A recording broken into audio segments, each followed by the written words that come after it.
Greetings, everyone. Coming at you Wednesday, March 19th, 2025. Fed day, big Fed day. I'm going to do the single stocks edition today, but we'll, of course, open with the SPY. Go Birds. Market doing what we thought it was going to do. Today was a big Fed day. We'll take a look at the charts.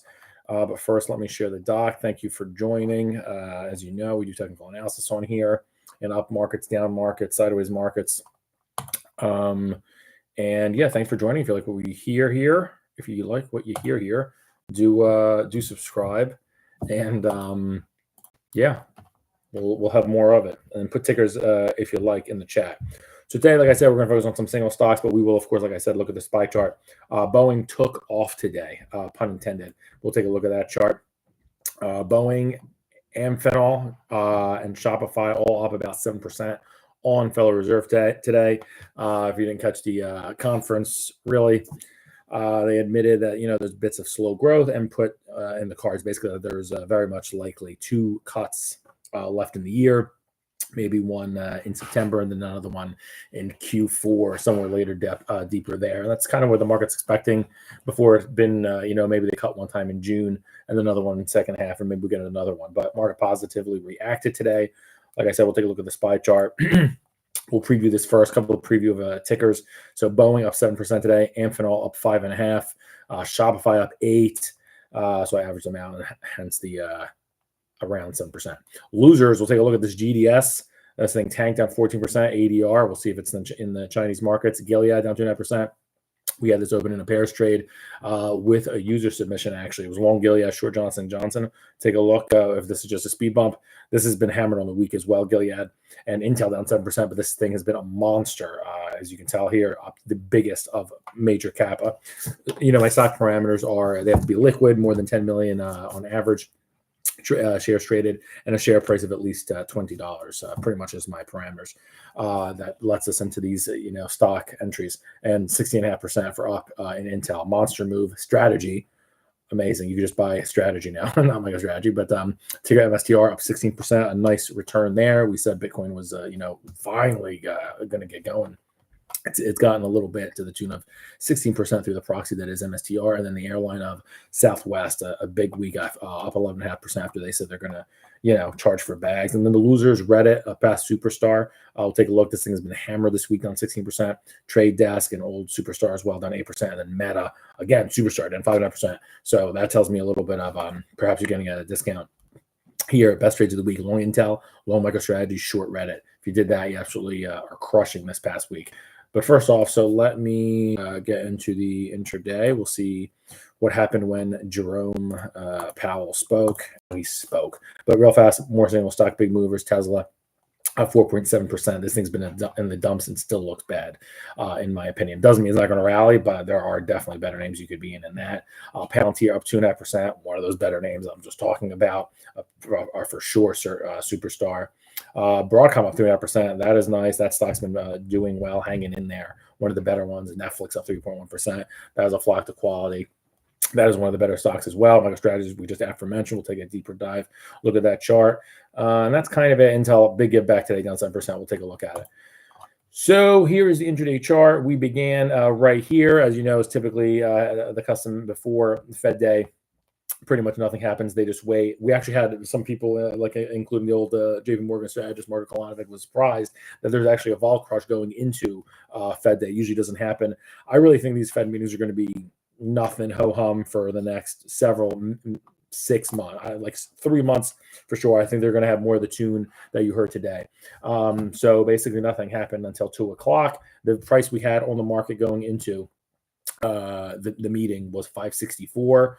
Once that happened, between 2:30 and 3 o'clock, we went all the way to 571. We've been talking about the market trying to rally to that 200-day moving average, which we'll look at is about 572, and the 21-day exponential moving average is 576. So a very important number of clustering short and long term, right around that 574 level. We got to 571 during the peak, and then they sold it off a bit, but we did hold above VWAP. VWAP with the increased volume traded, especially at that peak 3:30 hour. They sold it off a little bit, but we held VWAP, which was 566. I'm rounding for simplicity's sake, and we got to a close of about 567.25.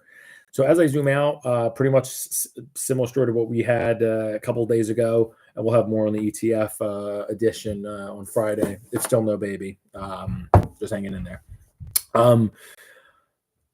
Yeah, so still the accumulation bullish phase still looks set to be on through the end of next Friday, through the end of next week. And that looks like we're still headed for a target of around 575, right around there, before it really gets tired.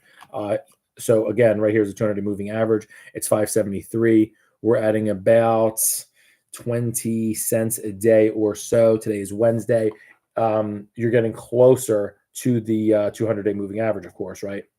If we start getting closes again towards 560, I don't think it's going to happen.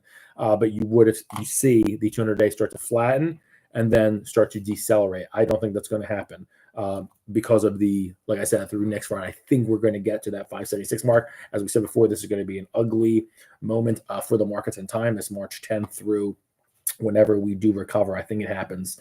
And we reclaim that 573, and then we get as high as 576, and then I think it's going to be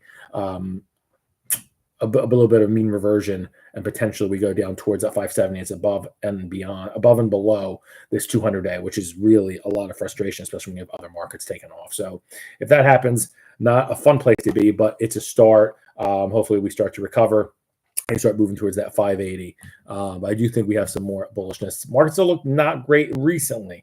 But as long as you hold that 560 level and which is nice today, and we start hold 573, opinion doesn't really change in my opinion about the market. You're 6 points, about 1% and change away. Not very far. Got another couple of days like this, and it's going to change. I think you get a couple of those by next Friday.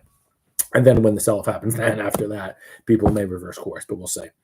All right, so let's get in the dock here. We're going to look at some crazy movers in the single stock land. And let's see if there's any meat on the bone, how many, is on the same theme, so on and so forth, and what have you. All right, so, nope. Last I checked, Boeing is, what? Why is it? Okay, for some reason I went to that first instead of stocks. Okay, so here is the Boeing chart. So not an amazing looking chart, okay. This looks, if I think quickly assume, this is folks getting into more of a loser name. So these guys hit their lows just about before Thanksgiving, touch all the way to 137. Then the 200-day moving average really just still lower momentum, obviously, towards the downside, but kind of flat there at 168. And today it reclaimed with a big, nearly 7-point surge. The 21-day exponential moving average on this is 165, and it looked like it had been gearing up. I think this potentially has a little bit more to go, but it is getting a little bit long in the tooth. I think this has just potentially like literally another dollar or two, so not a ton more. Nice looking candle though. Then it closed with the absolute highs. It did touch 175, and then sold off a little bit, as did the market today though, down to 173. So that's the forecast on Boeing, but this thing came from the depths of 146 just 8 days ago, towards the depths of its swoon here. All right, so that is Boeing. Next, APH. Oh my gosh, why is it doing the funds first? It's so bizarre. All right. APH, I'm not really super, I don't really trade this thing super much. Electronic equipment. It is a $77 billion name. These guys do fiber optic connectors. There we go. So this had a big surge today, up 5.5%. You could see clearly this thing's starting to roll over. These guys peaked January 24th at $79. Don't like to see that, but these guys look almost like a microcosm of what I said of the market. So this one is starting to go down just by a penny, but it has rallied all the way too, from 60 to 67.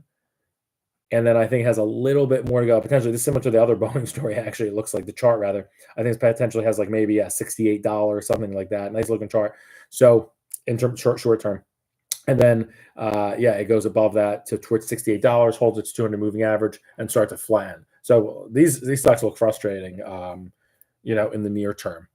And then next one, Shopify. So in terms of derivative strategy, something you could put around these. I see the 200-day moving average being almost as your base. You can probably sell strangles around this. So for example, for this one, you have to check what the cost is. And this one has a what's the ATR on this. And then you kind of have a loose average of what the historical volatility is and what you could get paid through, next implied vol. The ATR is $2.15 on a $67 stock. You have to see what it gets, what it'll pay. But I mean, easily, you could sell the 63, 69 strangle. And then if you have a little bit of more of a bullish tilt, you could sell put spreads, potentially sell the 65, 61. So a couple of ways to get along these names. Boeing would be a similar structure, and as is Shopify. Why did it do that? I'm going to snap. Okay, here's Shopify. So this is a winner.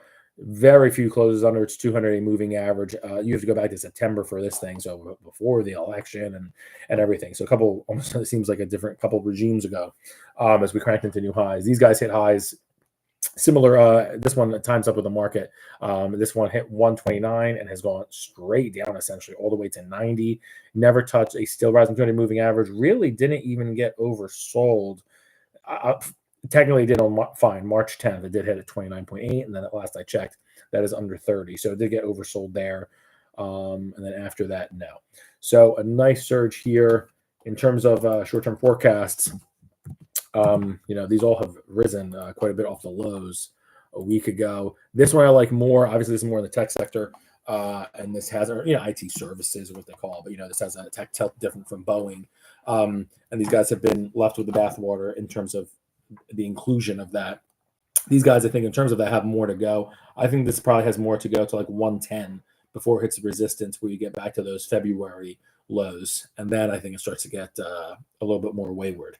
But this looks like a solid chart. This one, like I said, has more meat on the bones, in my opinion. So a derivative spread for this would be, it depends how much you want to do. You could go in the money and buy 100 calls, but that's going to act like stock with a little bit more leverage. Or probably a better thing here, if you have a 110 target, you could buy the 103s or just straight up 102s, 110 call spread, buying the 110, buying the 102, selling the 110, see if those are listed and liquid. So that's a structure you could do, for 3 weeks out of expiry. See if has a April contract listed, for example. All right, now let's go to the losers. I'm not even familiar with what GDS is, except that it's an ADR, and then it got smoked today. A great looking chart, down 14% today. Gds Holdings Ltd. It's an IT services company, and people use it for a lot of stuff, don't they? $7 billion market cap. They reported earnings this morning, and they are a public, People's Republic of China company. So it's kind of interesting in that these Chinese companies obviously have had a massive, massive run. They do have to report earnings, though. One of the fears about China is what they're saying true? You have to take it at face value, but valuations will have to, come home to roost, and you're going to have to pay the piper in that regard. So these guys peaked, for this specific company, peaked at they operate data centers, if I didn't mention the business before. So they operate data centers. They peaked at 52.5 February 20th, so in line with our SPY market highs, actually, because FXI was doing it much more recently. And 200 moving average, wow, absolutely just stellar, with amazing slope since June when this thing was at $9. Like I said, it went all the way to 52, and now it descended, obviously, today on a what seems to be a lackluster earnings report reaction. The RSI, this would make a lot of sense if this is the sell-off for this, and meaning that was the floor, potentially just because of volatility. It potentially has another bad day or so, but it's interesting that it went down to 29. They rejected, and they closed essentially at 31. My lower band for this, absolutely a great steal, would be around the 28, 29 level, right where my cursor is. I don't think you're going to get it. The 21-day exponential on this is 36. I don't know how bad the earnings was, but this looks like a good name. People are fighting to get into China. This might be an opportunity to get into this name. So again, this one, when the option strategy volatility is pumped up, obviously today, but you could buy a 31, 35 call spread, see what that is, or just buy that's something I would probably do. You also sell put spreads, but be careful with that. Again, the 20-day moving, 200-day moving average is at $20 on this. So you could sell the 27s puts and see how much you get paid. All right, next one, Gilead. We had responded to a viewer before and talked about going along this name. This thing continued to crank because we had given that recommendation. Let me see here. Let me see if I have it. I believe we recommended this February 11th. the 12th, February 11th, right around the 11th, 12th. So this, oh yeah, I think we had it going into earnings. So, and that was about $95. And we said sell J&J, buy this. These guys went all the way March 10th to $120. And now today, an ugly day, an ugly week. It's been basically getting sold off right from then.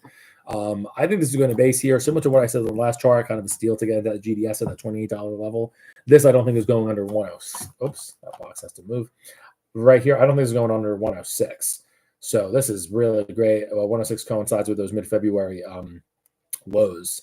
I just don't think it's getting back there. This is a bright spot in biotech. The flows have been extraordinary since September, and really technically all the reasons to get into this as of September. Of course, when the whole Kennedy thing, got confirmed as a health secretary, whoever his title is, a lot of the whole group, IBB, XBI, XLV, healthcare group as a whole, sold off, and they were not the place to be. It was actually one of the worst places to be in the entire market. And these guys didn't get the memo. This thing just continued to churn. So if you have any kind of market recovery, this looks good. However, trees don't go to the sky. This thing was literally overbought from February 19th to March 11th. So that's definition of trees don't go to the sky. But this it looks like a great entry at 106. Again, similar call spread recommendation. You could buy the 108s. My target for this is kind of 110, 111. So maybe not a ton short term, but like a month out, I do think it reclaims those 115 levels, 117. So I would probably potentially look at. I feel like Gilead may have weird $2.50 strike, so it might even like an at the money 107.5, 110 call spread, something like that. But I like it. Maybe has a little bit more to go just because of the market volatility, but this thing hasn't even traded. Interesting to note, below a 40 RSI since June, and that was coming off the 52-week low. I don't think that has that kind of momentum right now. Speaking of momentum right now, I don't want to drag up here, but Intel down 7% today. This thing got smoked today. Chart does not look so swell. Okay. Wow. Intel, a dog. Let me look here. They had a nice day in the short term when that new CEO news happened. But so these guys went from 19.5 to 25.5 in a hurry, and a lot of volume on that March 13th with that CEO news. It was up 14.5% that day. I still think this has an ugly sell-off today. I still think these guys will benefit from the short-term market upside. I think these guys try to revisit actually closer to that 26.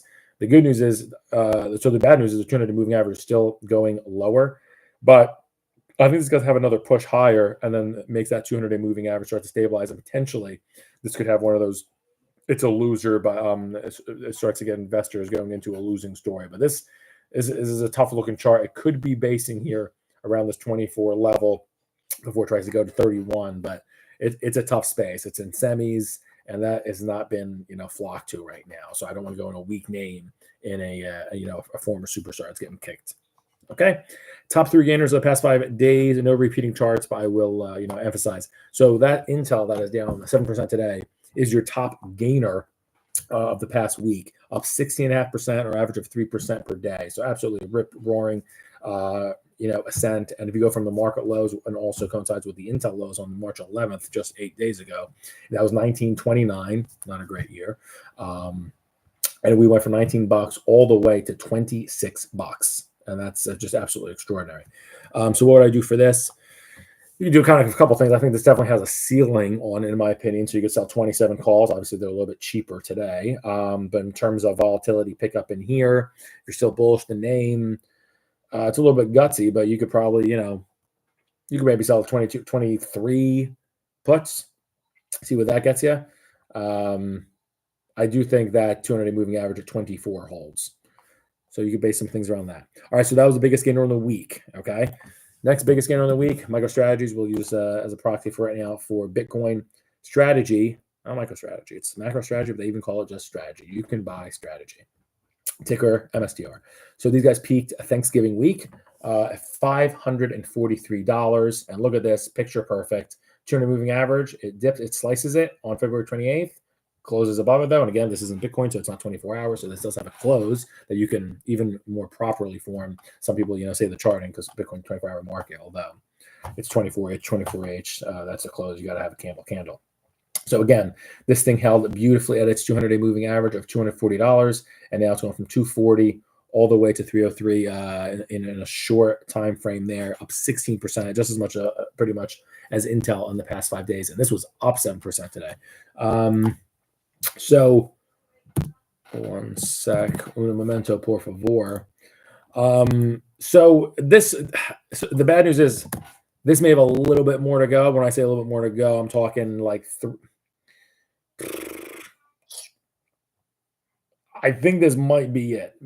Like 315, maybe another, because that would be less than today's move, about 4% upside, but I don't think it has it. I think now it potentially has a little bit more to go, like I said, to that 315 level, but then I think it descends in a little bit of a reversal sell signal, and this starts to move again towards 286, towards that 286 level, and lives right around here. The 200 moving average is protected. There's definitely worse place to be, I'll say it, than MicroStrategy. Overall, though, I will say this. This is a tough story. So an amazing ascent. You can see it in the chart too, November 21st. Then clearly lower highs, ugly, still lower highs, lower highs, lower highs, and then now it got all the way and squeezed out those potential fat buyers, everyone that was in pain, dead bodies up here that bought at about $500, awfully in pain, all the way down to 200 moving average, still continuing to go higher, reaching oversold on February 24th. Overall, I don't think this is the end, but definitely has lost a lot of momentum. So if I zoom out, I don't love the story, but here is a longer chart, 2 years, still rising 200-day moving average, an ugly phase. And then when I go back in to the 1 year time frame, it kind of had an ugly move like that here, an ugly environment last summer when this thing went from 180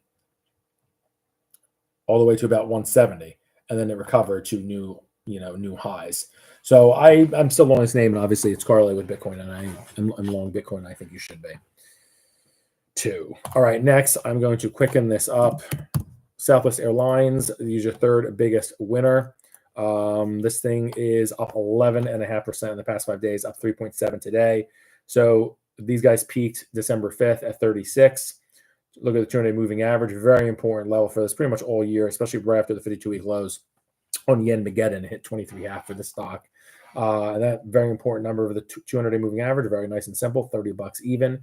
You had a week of opportunity to get this underneath that, getting as low as 27.64 on March 10th when everything in the market was on sale. And now we're going to look back on that.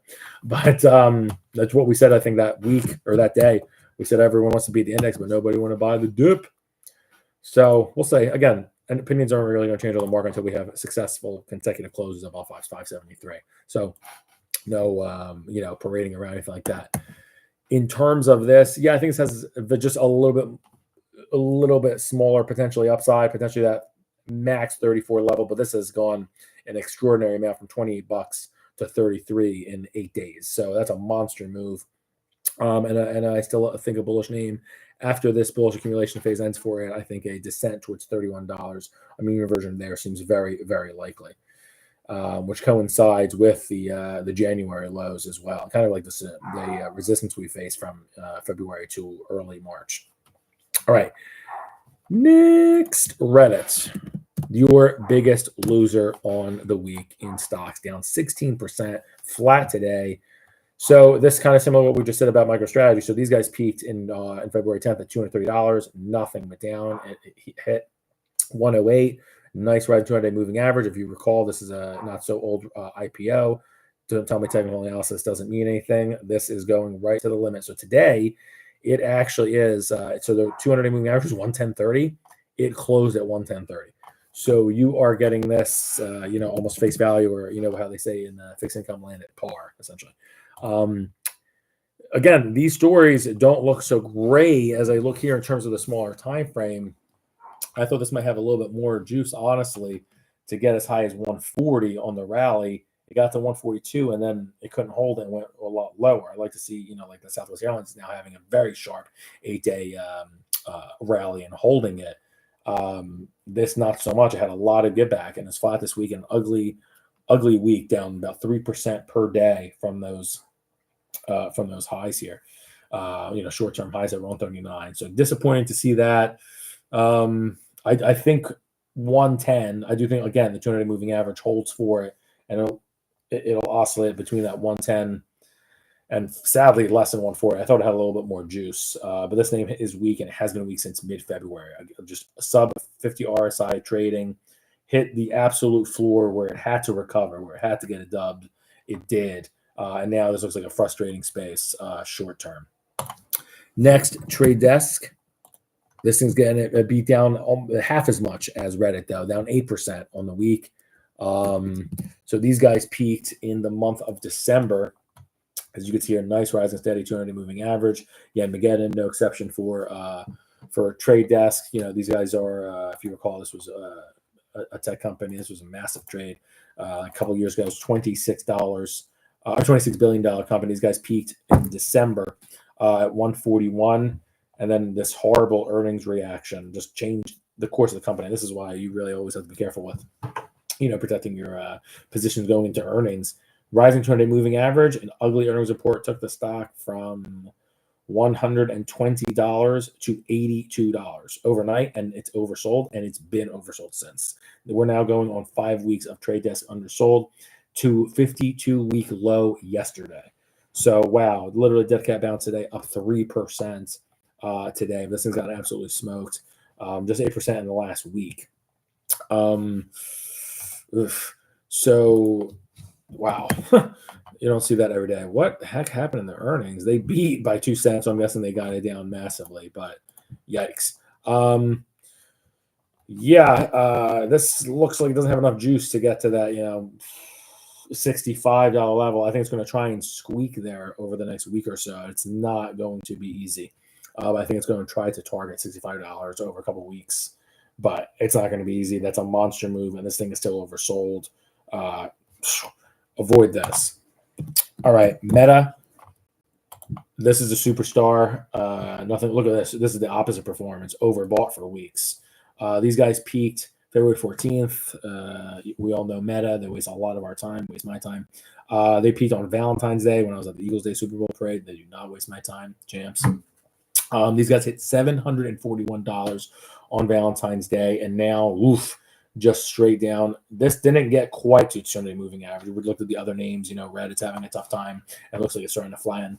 Not so much a flattening here, but these guys, again, the Mageddon, everything's been holding. Meta has had an absolutely tremendous ride. It's getting a little bit closer. 200-day moving average is 572. This is a 586 here. This is, XLC is outshining, XLK has really been an XLY. So you still have that tech interactive media exposure in a good way here. I like Meta. I think this heads to 630 over the next 2-3 weeks. I think people obviously see the value in this. It's going to be hard though, as it takes a lot to get from these levels. The buyers aren't exactly lining up right now, but I do think they come to it and they get to that 630 level over the next 3 weeks. So I would potentially look at April 590, 630 call spreads. You could tighten it up. You could sell a little bit something, or you could buy 595s. But if you believe that it's going to go higher, I think it is. It's going to potentially, you have to go April, maybe you have to go into May, something like that. But check the cost. Obviously, it's a $600 nearly stock, so the options aren't going to be cheap. Lastly, top 3 trades of the past 5 days. If you were long Intel, yes, Intel. Because it's up 16% in the past 5 days. Long MicroStrategies, just strategy. That's up 16%. And if you're short Reddit, that's down 16%. You're absolutely crushing the market. Fed, Powell, Schmowell. All right, we will be back Friday with a end of week ETF recap. We'll see where we're at in SPY and more. Peace.